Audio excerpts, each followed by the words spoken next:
around the world on your Android and Apple mobile devices.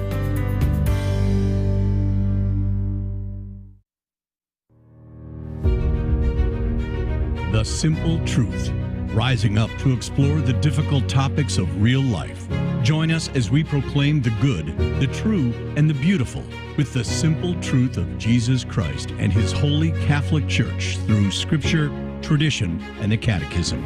And now, your host, Jim Havens. It is great to be back with you on The Simple Truth, where we proclaim the life-giving reality of Jesus and His Catholic Church. We consecrate everything to the Sacred Heart of Jesus through the Immaculate Heart of Mary and the pure, strong heart of St. Joseph. It is Catholic Family Men Monday, where we primarily direct the content to men, most especially to those of us who are called to the vocation of marriage and family in order to build up husbands and fathers in Christ, to bless the family and sanctify the world. But make no mistake, everyone is certainly most welcome to listen in and or watch. Plenty here that is valuable and applicable to all. One great place that you can always listen in is on the website, brand new website for the Station of the Cross Catholic Media Network. You can go to the stationofthecross.com. But our guest today is Jason Craig, Catholic husband and father, co-founder and executive director for Fraternus, building brotherhood to mentor boys into virtuous Catholic men. You can learn more at fraternus.net. Also editor of Sword and Spade, a men's quarterly print magazine. TheSwordandSpade.com is where you can find it. He's also editor of ThoseCatholicMen.com and founder of St. Joseph's Farm, which hosts retreats that help men and their sons experience the joys and wisdom of traditional skills, crafts, and farming. stjosephsfarm.com, stjosephsfarm.com, and finally author of Leaving Boyhood Behind, Reclaiming Catholic Brotherhood, published by Our Sunday Visitor, osv.com. Jason Craig, great to have you back with us. How are you today? I'm good. I'm better now talking to you, Jim. Excellent. Well, I think we're going to have some fun over the hour. We'll put the phone number out in a little bit and invite the audience to chime in however they wish, any questions or comments on the topics we're discussing today, but certainly anything pertaining to manhood, what it means to be a Catholic man, raising up our sons to be virtuous Catholic men. All that's on the table and more. But the first thing that I do want to start with today is Sword and Spade, this quarterly print magazine of which you are the editor-in-chief. TheSwordandSpade.com is where folks can find it online. But this is a real magazine, print magazine. You can hold it in your hands. It comes to you quarterly, as was mentioned there. But this is great. A great experience to be able to receive something real in the mail, sit down with it, have a cup of coffee or whatever you like to do, sit there and do some reading and just not have to be reading off your phone or reading off of some sort of device, but to actually be reading this print magazine and great content. So tell us, how did it come to be, and what is the need you're seeking to meet with this magazine, Sword and Spade? Yeah, that's interesting. Well, I can see on the back of your in your background there on the shelf, right? You've got the Katina Aria. Is that the orange set right there? Mm-hmm. Right. Yeah, so there's Thomas Aquinas on the shelf. You've got like 7 feet of probably some of the West's greatest wisdom, Aquinas, the philosophy, the theology of the church. It's amazing. What I have found in my own experience in life growing up and working with blue-collar men and then working in Fraternus, which is kind of, I say average Joe, and I mean that in the best way possible, just guys, is that they have a form of wisdom, this wisdom from the dirt up that is really necessary and gets missed. So there's this guy that I'm a big fan of named Peter Marin. He used to grapple with working man, but he was a brilliant guy, right? So he just was able to read very dense theology, philosophy, and he would often try to merge these worlds together and say, and his motto was, every working man a scholar and every scholar a working man. So first and foremost, we want to bring the wisdom and the experience of the nitty-gritty experience of men that are in the trenches, bring that into some sort of conversation and interaction with the intellectual tradition of the church, which is rich and it's true. But it's amazing to me, I don't know if you've experienced this, how often those truths they're not trickling down, so to speak. And a lot of men find themselves, even, we have this dearth of information, they find themselves confused, not knowing where to look. And they also dismiss their own wisdom, their own experience. They don't have good ways of tapping into that and seeing it as, this is how God teaches us. This is how wisdom grows in man. We learn through our senses, by experience. There's not another way to learn. That's just how it happens. So you in your life, you are gaining wisdom. I mean, even when you make your mistakes, you're gaining wisdom. And that form of wisdom, not through study, but through experience, is a necessary part of humanity. This is how God intends us, from our earliest stages. That's how we grow. That's how we understand. And then the mind learns to grapple with these things and really seize on the truth of things and of our experience. And that's what a man of wisdom actually is a man who knows how, not just who thinks well, but acts well. And in my experience, I find there's a lot of brilliant guys out there. They think really well, but they might not act well. And then there's guys that just have serious, strong, good, temperate, noble character, and they're unaware of the value of their character, and bringing those things kind of together in the magazine is the goal. So most of our authors are actually men in the trenches. So it's like our job as editors, and it's not just me. The joke is, people say, well, what's the magic of Sword and Spade? It's that my co-editor is a mechanic. Now, he's a bit more than a mechanic. He owns a successful automotive shop in downtown Birmingham, but he's a very serious, serious reader, very thoughtful man, perhaps even over and analytical, but he lives and breathes in a oily, greasy, gears and the working atmosphere. That's his daily atmosphere. And his wisdom that he's gained from being a father, from working in that kind of place, but also being a serious reader and somebody who's able to reflect and think, makes him a perfect, co-editor for a magazine like this. So bringing those, the working man and the scholar, bringing them together. The reason we decided on the print magazine is you mentioned it's not on a screen, we're not reading on a screen, and how different that is. And the fact is, it is very different. Most of us probably know this intuitively, but what your ability to read deeply on the screen is basically non-existent. The form of the screen itself lends itself more to distraction, into bouncing around lots of ideas, scanning, skimming. Reading on the screen is literally defined by being shallow. I mean, that is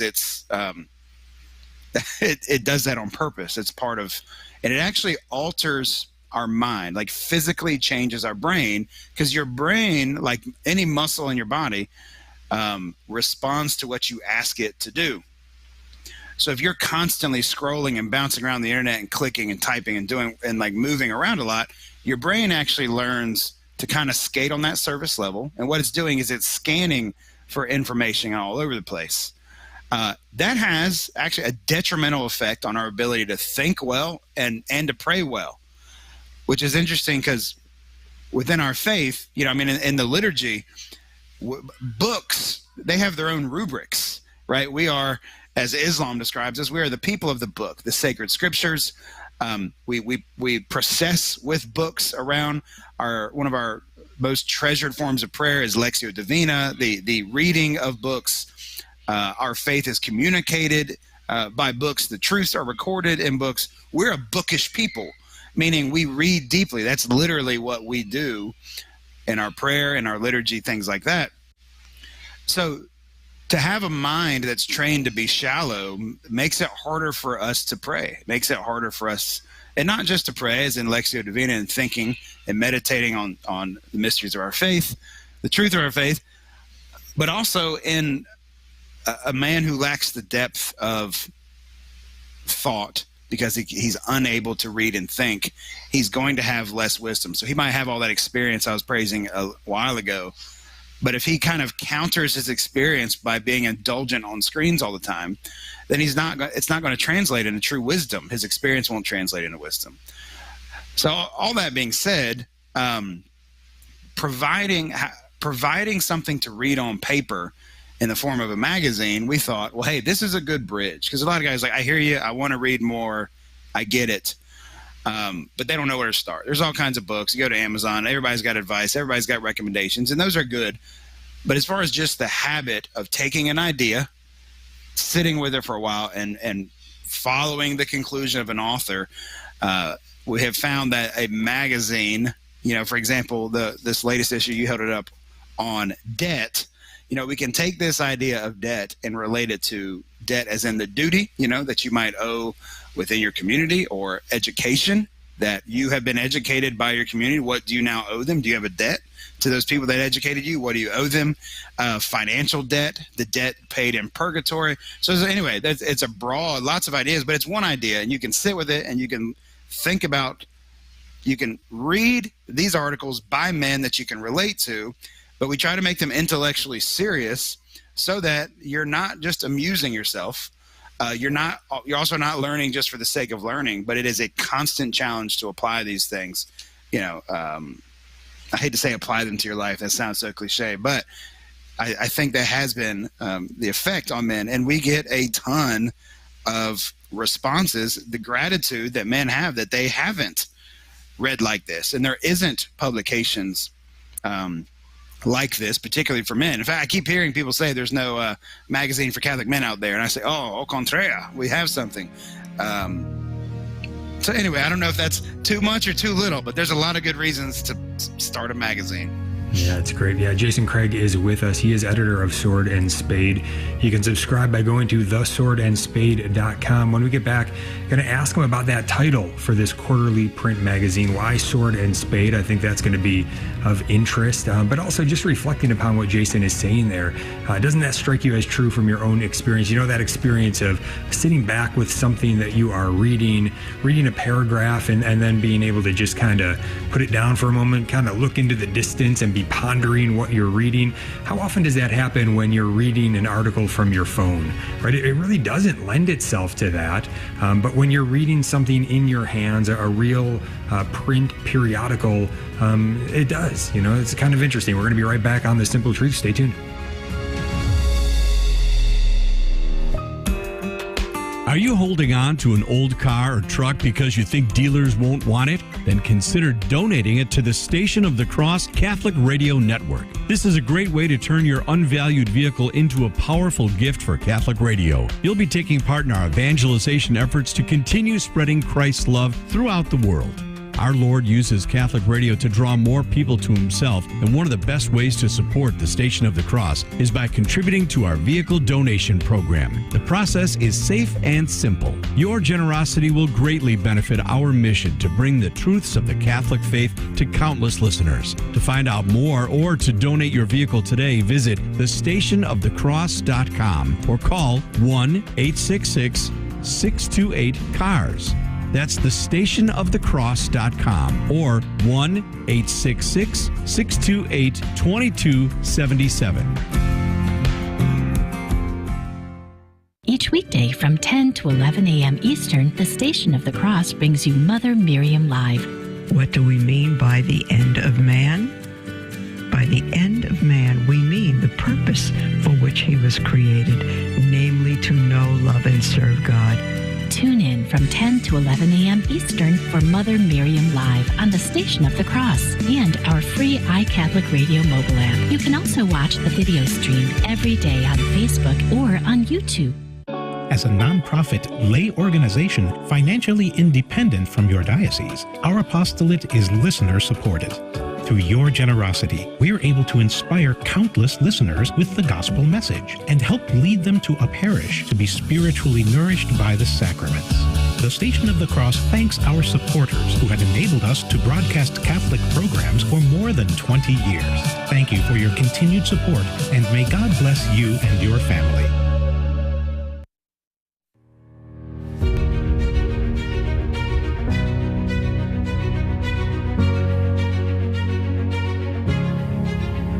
Back to The Simple Truth. Jim Havens here on Catholic Family Men Monday on The Simple Truth. Our guest is Jason Craig, Catholic husband and father, co-founder and executive director for Fraternus, building brotherhood to mentor boys into virtuous Catholic men, fraternus.net. Also editor of Sword and Spade, a men's quarterly print magazine for Catholic men primarily, but there's value certainly for any man that would pick it up. Theswordandspade.com is where you can find it, and that's what we're talking about in particular right now. In the first segment, Jason, you were talking about the need for this magazine, Sword and Spade. Can you share with us a little bit about the deeper meaning, the meaning behind the title Sword and Spade. What is that all about? Yeah, well, one, I mean, men are very physical, task-oriented creatures. And one of the things we love is our tools, right? We love our tools. Tools are an extension of our strength. And even to the intellectual, somebody occupied completely with intellectual works, they still have the tools of their trade, right? And that is something that we uniquely and especially we harness. And a lot of times our tools are related to our profession, what we do, which is what we are. And one of the things I love in Scripture is when they speak of that God is a warrior, right? God is a warrior. So what is the tool of the warrior? The tool of the warrior is the sword. I mean, it's something that men are easily drawn to. They easily understand because when you love something, you're willing to fight for it, right? So to have and to wield a sword, figuratively or not, is not a sheer act of violence, but it's a show of love that we defend and defend what we care for because we care about it. As Chesterton said, the greatest warrior, he fights for what's behind him, not what's in front of him. And it's just the necessary state of this world that we have to fight. We have to defend ourselves. And God is a warrior, so we have that as an obvious image for the magazine. But, however, I am significantly more excited when we talk about and I think this is the bigger challenge when we're talking about the world of men and apostolates to men, is the spade. And the idea of the spade came from when I was reading. Well, one, it's a good alliteration, so you'll remember the title. But when I was reading a book by Wendell Berry, and he was talking about the Odyssey.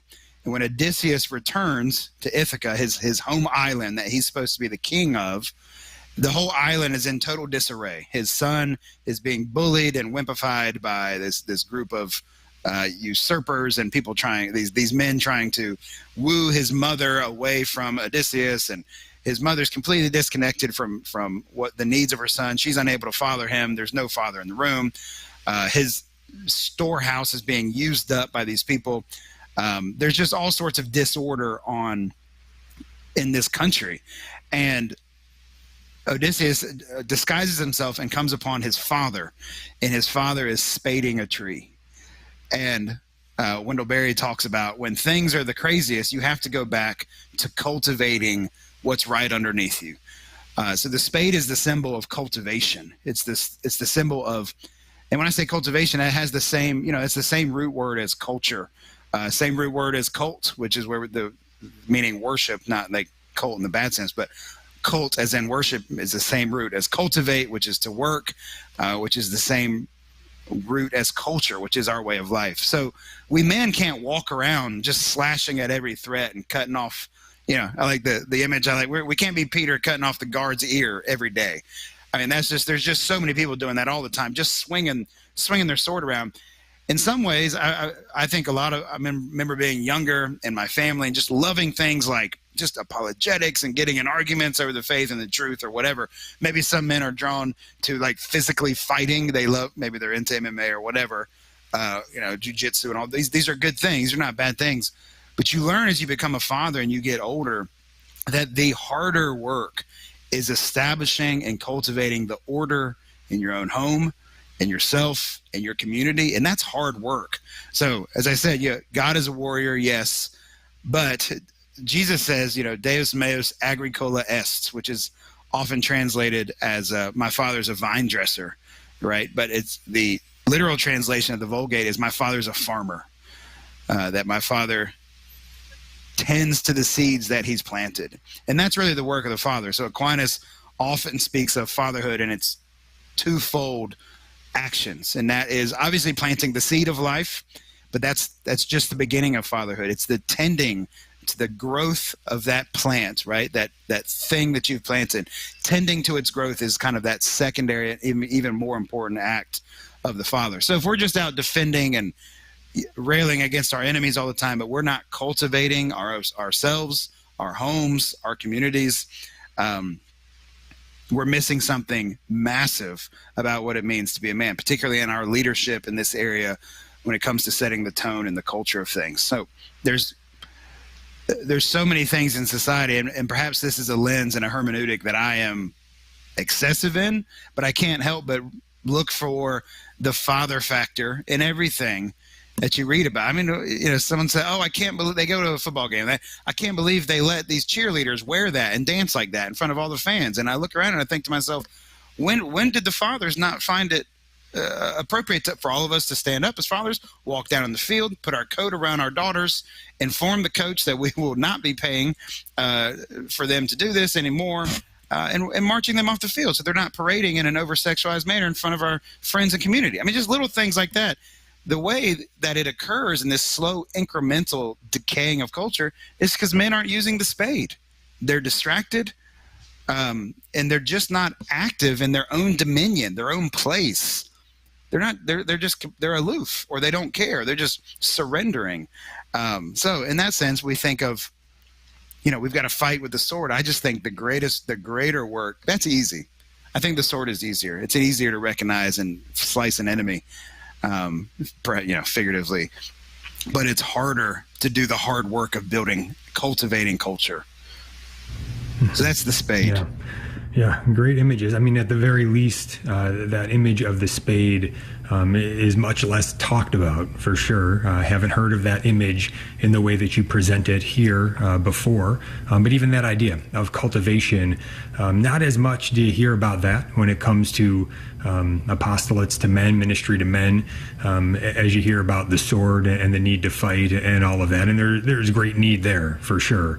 But yeah, to those images, sword and spade, very, very powerful. And this is also the title of a quarterly print magazine. Jason Craig, the editor of this magazine, is with us. So theswordandspade.com is where you can get it. You can subscribe there. Jason, tell us, is this something that certainly men who are listening right now, I would think already enough has been said that would whet their appetite, and they'd head on over perhaps and say, that's enough for me. I want to subscribe to this and learn more. But what about if there are women listening, or somebody who knows somebody and they're like, I know a guy who he would love this. He's not listening right now. Can people go ahead and subscribe? Can they get subscriptions for other people if they go to theswordandspade.com? Is that fine? Yeah, I will say, you caught me on the spot here. The short answer is yes.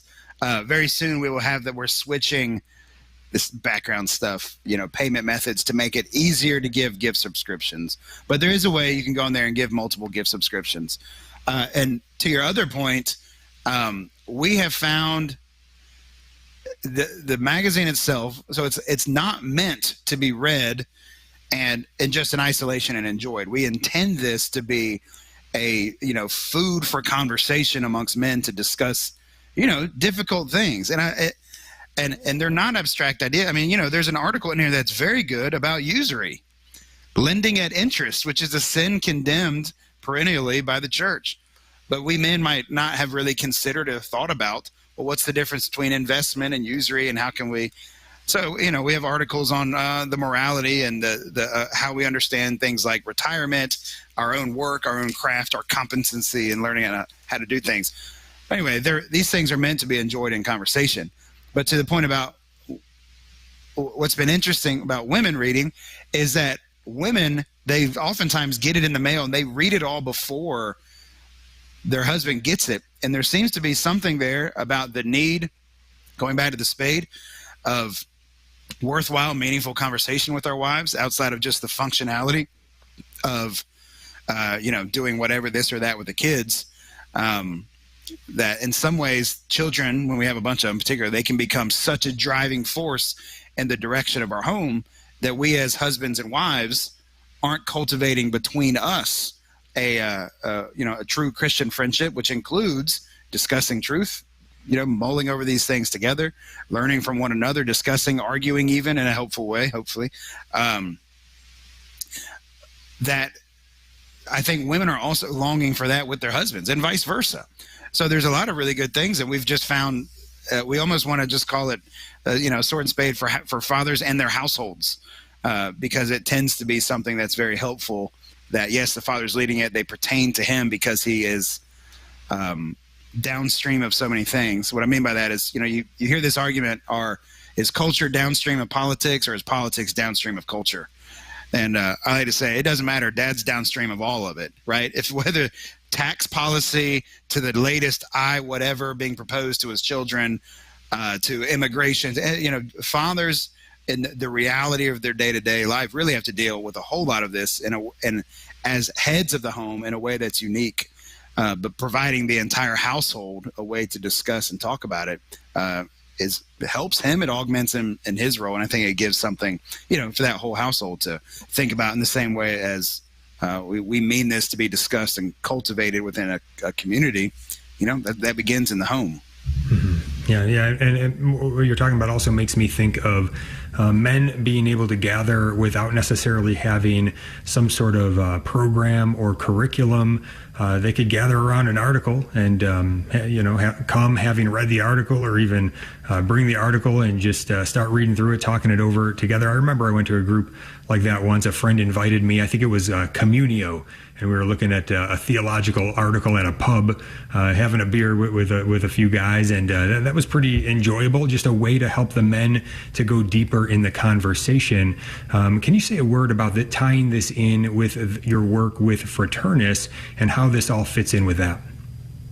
Yeah, well, that was Sword and Spade was designed originally for our men within Fraternus, and those guys. The idea behind Fraternus is that any problems that we have with boys in society is a problem we have with men, right?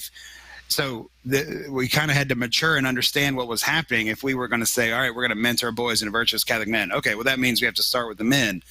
And then we realized, wow, the men don't have community amongst themselves. And that brotherhood is a necessary part of Christianity. It's not an optional part. I mean, you read the New Testament, the amount of times that loving the brotherhood and serving the brotherhood is mentioned is endless. It's a word. I mean, I'm sorry, not endless. That's excessive, but it's there, constant, consistently. So within Fraternus, the most important thing we do is cultivating brotherhood amongst the men. Well, what are we going to do? Get there and go through some program? No, let's have a discussion about truth. Truth in our Lord Jesus Christ is what's going to unite us. So let's talk about and wrestle with, and perhaps even, God bless us, argue over the truth for a while, and that'll make us better men. Yes, Jason Craig is with us. He's going to be back with us right after this break. In the meantime, if you have a question or comment, if you want to call in on this topic that we're talking about today with regard to Sword and Spade, theswordandspade.com is where you can subscribe. Do you have a question about that? Anything that has already been put forward that you want to comment on? Anything else regarding what it means to be a virtuous Catholic man, to raise up our boys, to raise up even our daughters, anything with this regard of fatherhood, being the best father, being the best husband and father that we can be, to really answer that calling, fulfill our vocation well. 1-877-511-5483. That's 1-877-511-5483. We'll be right back. This is Life News Radio. I'm Jim Anderson. A district attorney elected with support from billionaire George Soros has squared off with Florida Governor Ron DeSantis. DeSantis has suspended State Attorney Andrew Warren for failing to prosecute laws like Florida's 15-week abortion ban. Critics of such arrangements say that states vest veto power in governors, not in prosecutors and not in their campaign donors.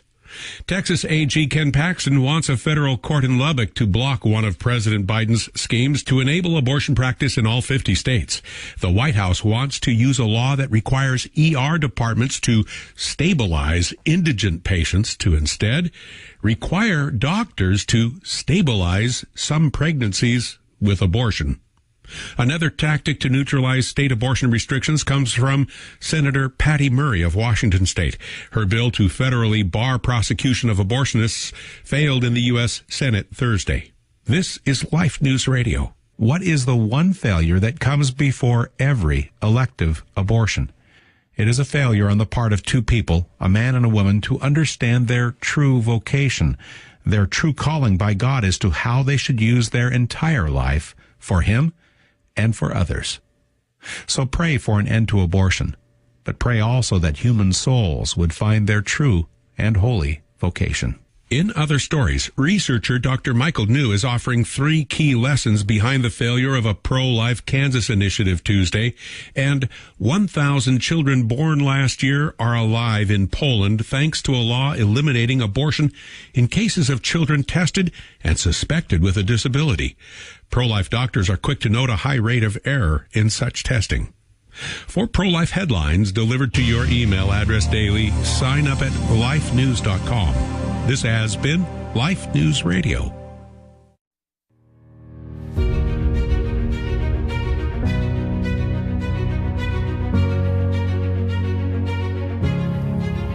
Welcome back to The Simple Truth. Jim Havens here with our guest today, Jason Craig, Catholic husband and father, co-founder and executive director for Fraternus, fraternus.net, editor of Sword and Spade, a men's quarterly print magazine, theswordandspade.com, editor of thosecatholicmen.com, founder of St. Joseph's Farm, stjosephsfarm.com, and author of Leaving Boyhood Behind, Reclaiming Catholic Brotherhood, published by our Sunday Visitor, OSV.com. A lot of great resources here flowing from Jason Craig, our guest today. And if you want to call in about any one of these things or anything else with regard to our topic of just being a virtuous Catholic man, feel free to call in now, 1-877-511-5483. That's 1-877-511-5483.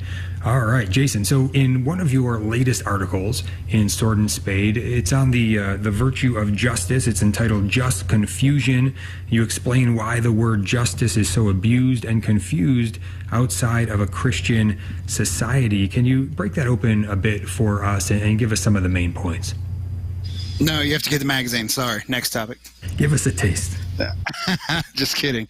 Well, yeah, I think you're probably intuiting rightly that we live in a post-Christian society.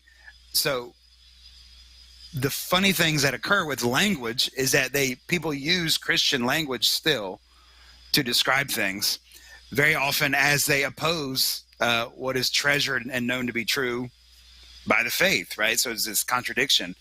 And sadly, I think what happens with that is even us as Catholics, we lose hold of our own words, and we allow them to be abused and trivialized, and then we become squeamish when we hear the words. I gave a talk the other day on a Catholic thing, and this, I can't remember the topic, and this guy is a friend of mine. He goes, "Yeah, it sounds real commie, like the common destination of all goods it sounds communist, is what he was saying. You sound like a lefty or something." And it was an example of we have allowed our language to be co-opted, and we don't use it correctly ourselves, and then we just let them use it. No, the problem with that, Jim, is if we don't have our words to communicate this truth, that's difficult. Coming up with whole new ones doesn't seem like a wise idea. That'll get convoluted. So we need to defend and know what we're talking about. So justice is particularly one of those. I mean, when the call for justice, what people mean by that is they want some sort of, they mean lots of things by that, but it typically means they want their idea of the way society should be ordered to be enacted, or they have, and this would be more accurate to what justice actually is, they have a sense of something that has been done that is wrong, and they would like to see it made right, which is justice. But what they seem to, the way it actually manifests, and what do you mean by that, is they would just like their laws to be passed or their politics to be embraced. I'm trying to think of you could probably think of an example of, things like environmental justice. There's a good example. Environmental justice. That's an example where the word justice is applied wrongly. Justice regulates the interactions between man with man. There are other words to talk about. No, that does not mean that we don't owe respect and reverence to the earth itself, but that's because God created it. So if there was going to be environmental justice, it's actually would come from the virtue of religion, which is a sub-virtue of justice, which is the reason we would care for the earth is that it's not ours, and that it was a gift from God, and that to treat it poorly is just as a father would not give his children something, although I can look out my window right now and see toys and things I've bought my children, and it's enraging to see them mistreated. So if we were to talk about environmental justice, we would actually be talking about reverence for God and the virtue of religion. So in this, what I go through in my article is trying to talk about or discussing, where does justice come from? What is it? The short answer is it recognizes the equality amongst men as being equal in the sense of created by God. Does not refer to being equal as having the same things or doing the same things. In fact, justice requires hierarchy. So it's interesting that I think in our political climate, people use the sense of justice as a leveling force, trying to make us all the same. But in order to have justice, you actually have to have authorities that enact justice, right? When you say, we want justice, from whom? They don't want to say from authority, but that's where justice comes from. A father enacts justice in his home when his children misbehave and he punishes them.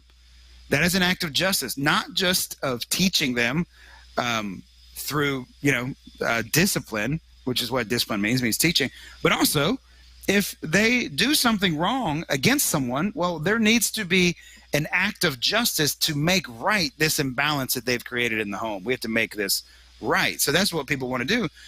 But to do that, to have justice, you need authority. You need strong authority, which is why this is in our political climate. What's funny is you might hear justice and think of the law and think of police. Other people might hear of justice and think of getting rid of the police, in which case I get really nervous over what they mean by justice, because it sounds more like mob justice, which always degrades into all sorts of debaucheries. So in the article, I pull completely from St. Thomas Aquinas, and he makes very clear justice has to do with man and man. It has to do with actions, what we do one towards one another, and it has to do with what we own by right. And that's twofold. I have things that I possess, and they're my right. And we have equal. You have your right, things that you possess. I have my rights, things that I possess. And we come to those possessions, and they're different degrees. And, so Aquinas leaves room for a king is going to possess different things from a peasant. But their right to possess what is rightfully theirs, you can't infringe that. And the moment you take from them, you have committed an act of injustice. So some sort of imbalance of the equality. So if you take from me I'll show it on the webcam here. I guess some of your viewers can see this. My flip phone. Well, you might not know how hard it is for me to come across flip phones. I have to practically persuade the people at the phone store to give me a flip phone. If you steal it from me, boom, we now have something that did not exist in the world before that moment, which is an imbalance of our equality. You have deprived me of something that is mine. So that's an injustice, and that's the simple. All injustice is some sort of taking of a possession, right? And the only way to make it right is to give that thing back. That's the only way to make it right. And not giving back extra. So justice is 0, and injustice is -1. It's not +3. Well, you had an injustice, so now I need 3 more phones. Nope. Justice is to give back my phone. Virtues like generosity and charity, they might give me more than I deserve. That might be wonderful, and depending on the situation. But justice gives me back what is mine. So in society, all these people talk about an injustice. What was taken? That is something we have to ask. What was deprived of someone? And how do we actually return it to them? So there might actually be, for example, very serious cases to be made about the injustices around slavery. How to make that right now at this point is extremely complicated, because if you deprive a man of his freedom, well, the simplest act of justice is to give him back his freedom. But if you've also, in your society's understanding, deprived him of other goods that he's not possessed of, well, how do you give those things back? That's very complicated. But just justice and throwing money around and that's very difficult to know what it is. So Joseph Pieper puts it this way: that one man gives to another what belongs to the other is the basis of all just order in the world. In contrast, all injustice means that what belongs to someone is either withheld or taken from him, not indeed by misfortune, not bad harvest, not fire, not earthquake, but by man. That's how justice and injustice occurs. And the reason it's so important for us as Christians is all of our acts are measured on whether or not they're sins or not, on whether or not they're just or not. The root of the word is jus, which is Latin for right. All right action is just action. All unjust action is wrong action. So you have a mind, you have a body. You think about what needs to be done, and the first cardinal virtue of prudence leads you to take action. I'm going to take action. Well, what is the measure, Jim, of all of our actions? Every action, once it bursts out of our inner man out into the outer man, the measure is how does it affect other people? If you deprive or withhold someone of something that is rightfully theirs, then your act was not just, and therefore it wasn't prudent, and is most likely sinful. So justice is what measures all of our actions. So it's a very serious word for Christians. Particularly though, there's other forms of possessions. Like I have a right. You, Jim Havens, were born with the same right, Jason Craig, to our own name and our reputation. If I were to spread lies about you or reveal faults of you, and Jim, we have a long past in history. Maybe we could drum up we know each other's faults, right? I mean, I've known you since 2009, 10, something like that. Yeah, I don't know if your listeners know that. You and I could probably come up with some faults we know of one another, right? If we were to publicize that, even if they might be true, without a grave need to publicize them, which is very rare, when do you need to proclaim someone's faults? You are taking from that person their reputation. So injustice refers to things like life and property, but also to things like honor, reputation, friendships. So if you are someone who, through your gossiping, destroys friendships, or through your gossiping harms community life, or through your slander or backbite, what are some? I listen here, Aquinas, different ones. Backbiting, which is when you secretly injure someone's good name, like, hey, listen to this. There's reviling, where you publicly dishonor a person by making fun of them in public. There's tale-bearing, which is where you like to tell stories about people to try to break up or weaken a friendship. There's derision. Actually, that's making fun of somebody. Reviling is just using your words in public to cause harm to someone. And come on, we're on the internet enough. We're getting into issues of justice a lot of us don't like to talk about, which is every time we speak a word, every time we type something on the internet, every time we take an action, if we are harming someone else's reputation or taking their right to honor away from them, we're stealing something from them. It's an act of injustice, and it's a really hard thing to make right, which is why all these other issues of these sort of intangible injustices are very dangerous. There's a famous story of the saint who someone you probably know who it was. Maybe it's Saint Alphonsus Liguori, feast today in the old calendar. Someone came to him and confessed gossiping, and he made them go to a high point in the town and cut open a feather pillow and shake out all the feathers into the wind, and then go retrieve and get all the feathers back, right? That's their penance, because that's how hard and how ferocious our words can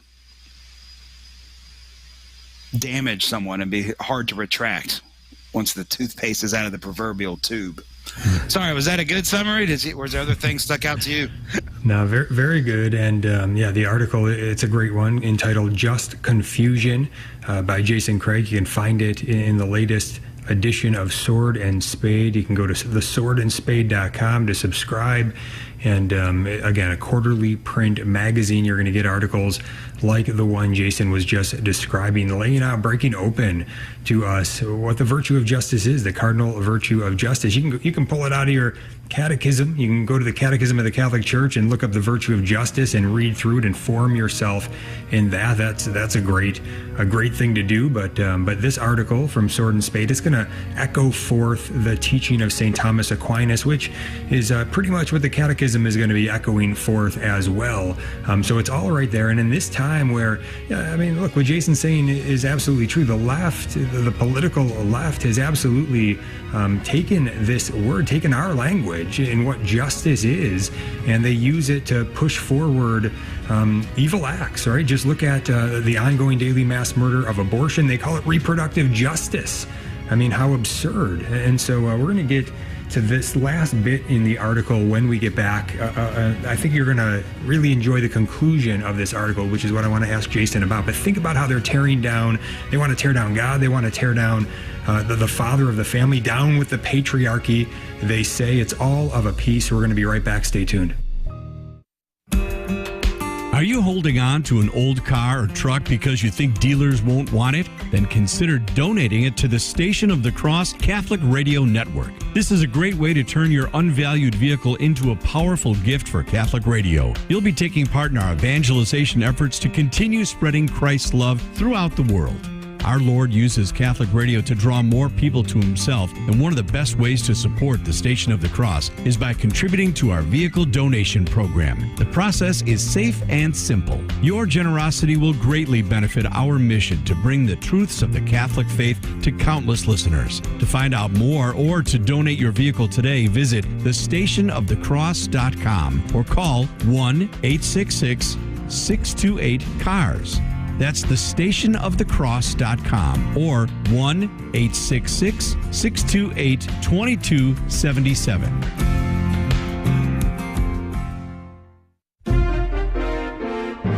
Hello, this is Father Frank Pavone of Priests for Life. One day the Lord Jesus took Peter, James, and John up on a mountain and was transfigured before their eyes. This was a sign to them that the passion of Jesus was to fulfill the Father's plan for our salvation. It should remind us that every human life is part of the Father's plan and that the glory of God is to be seen in every person. This is Father Frank Pavone, National Director of Priests for Life.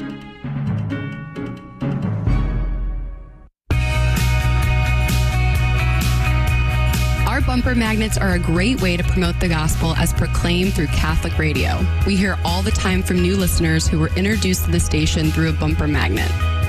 We'd be happy to send you a bumper magnet so that others can come to know our Lord. Just go to thestationofthecross.com and find our bumper magnet request button under the About tab. That's thestationofthecross.com under the About tab.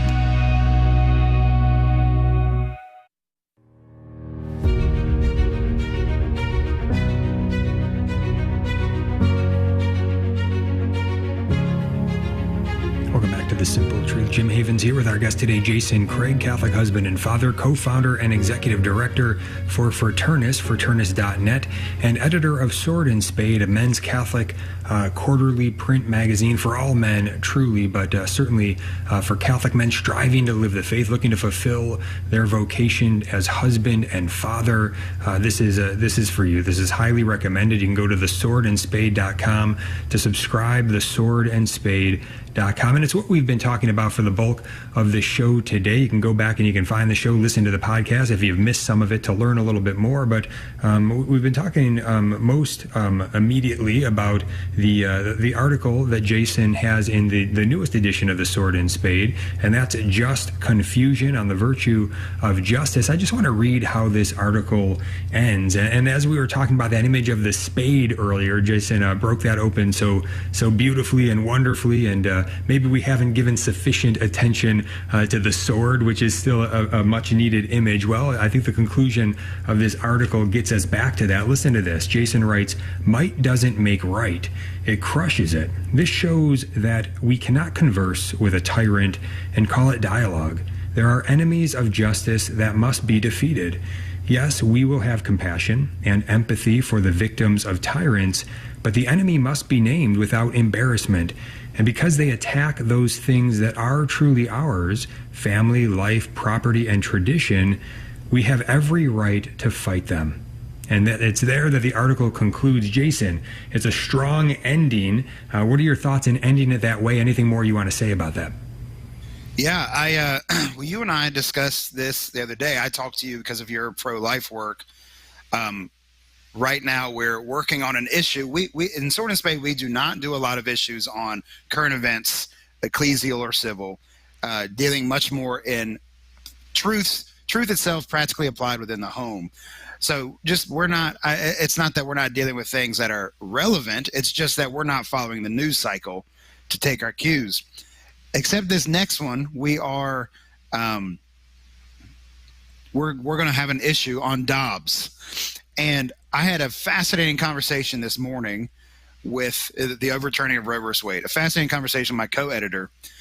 And he was talking about this issue of language, of, justice being our word. And he was accused. And so the challenge we're having with this issue is that so many of our authors, we have been programmed to begin a so-called dialogue without talking about the evil reality of abortion, where we have learned to temper all of our talk about Dobbs with, well, now we have to make sure that we take care of life. We can't just care about babies up till birth. We've got to make sure we're there to support the family, all these things.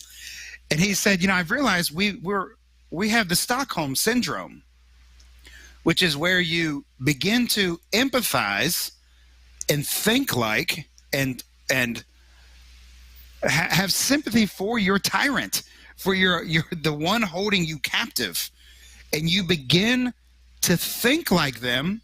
In this case, the way we're thinking like them is we hear in our head the mantras of, look at us, Jim, two white guys talking on Catholic radio about abortion. What do we know? We can't speak of this. This doesn't affect you. This isn't my body. We know them all. My body, my choice. How you only care about them up till birth, which is hilarious in my case because I have so many children. I wish I only cared about them up till birth. I love them. I can't help it.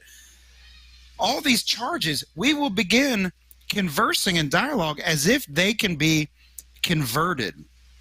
Now, we know of beautiful stories like Abby Johnson and other people where people do have a conversion. But when it comes to the reality of abortion, this is not a place of dialogue. This is a place of absolutely not. This will not happen. I had a family member of mine, and this was someone very close to me, and she found herself pregnant at a young age. And someone came to me and said, well, we're having a dialogue about the choices that are available. We know what that meant. I said, absolutely not. She's coming to live with me. She'll have the baby here. If she's not going to have it there, she's going to have it here. There are certain times where we need to stop with acting as if we can dialogue with these people. We can't. And by saying these people, I'm not dehumanizing them on the other side, on the political left in our country. But what I am saying is that I'm shifting modes here, and I'm picking up the sword, and I'm saying, no, I will defend life because you are murdering children. So my co-editor was saying, we have the Stockholm complex. We don't realize that. So what we're doing in this issue is we're celebrating the pro-life heroes that got us to this point. Not in winning an argument, but in saving human lives from murder. We're allowed to be excited. He said, we're allowed to spike this football. Because what we're trying to do is celebrate the overturning of Roe versus Wade. Yes, we know there's a long war ahead, but we won this battle. It would be like the soldiers from Lepanto returning from defeating the Ottoman Empire, this massive army. We never thought we could have won this battle. And they return, and everyone says, come on, Aaron, for the huddle. We need to talk about the rest of the war. No, we need to celebrate this massive moment, which is the overturning of an unjust law that was killing people.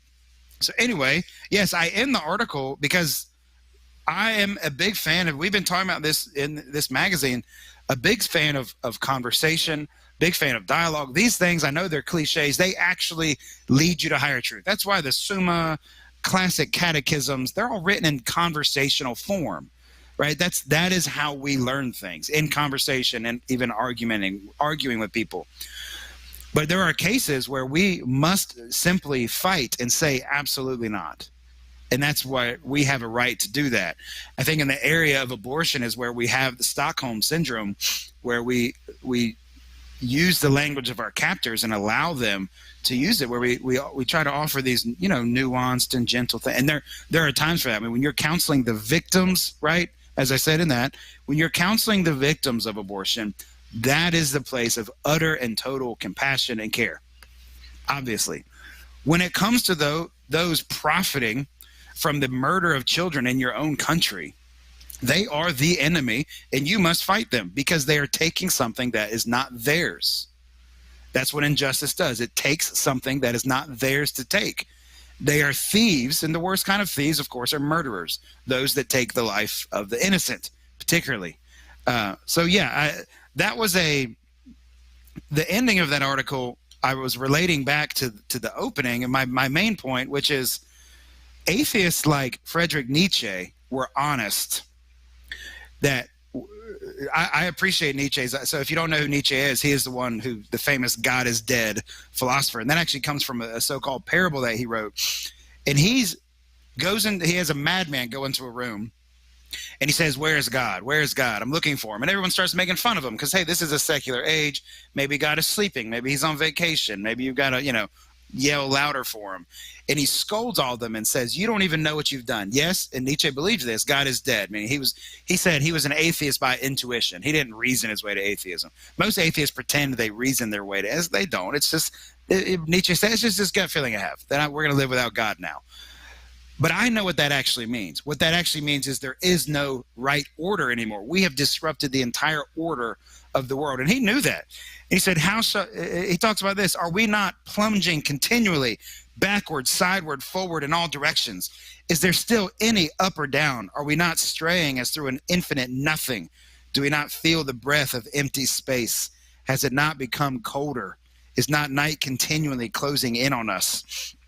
He knew that by getting rid of God, you've disrupted everything. And he also knew that the only way to gain power in the future is not a just order and bringing things into right hierarchy of justice, but in being mighty enough to crush your enemies. And that's something that we can't allow the secular and atheist society to do when it comes to things like abortion and the right to life. All right, Jason Craig, it's been a blessing to have you with us today. Again, Sword and Spade is what we've been talking about for the bulk of the episode, a quarterly print magazine. You can go subscribe at theswordandspade.com. That pro-life issue will be coming out in the next quarter, Jason. Would that be right? That's the next issue. Yep, this fall. All right. Something to look forward to. I think it's going to be a good one, much to consider, much to discuss. But Jason, great blessing to have you with us today. Thank you so much. Thanks, Jim. Always a pleasure. All right. For everybody else, if you have any comments on the show, feel free to email jimh@thestationofthecross.com. My name is Nathan Wigfield,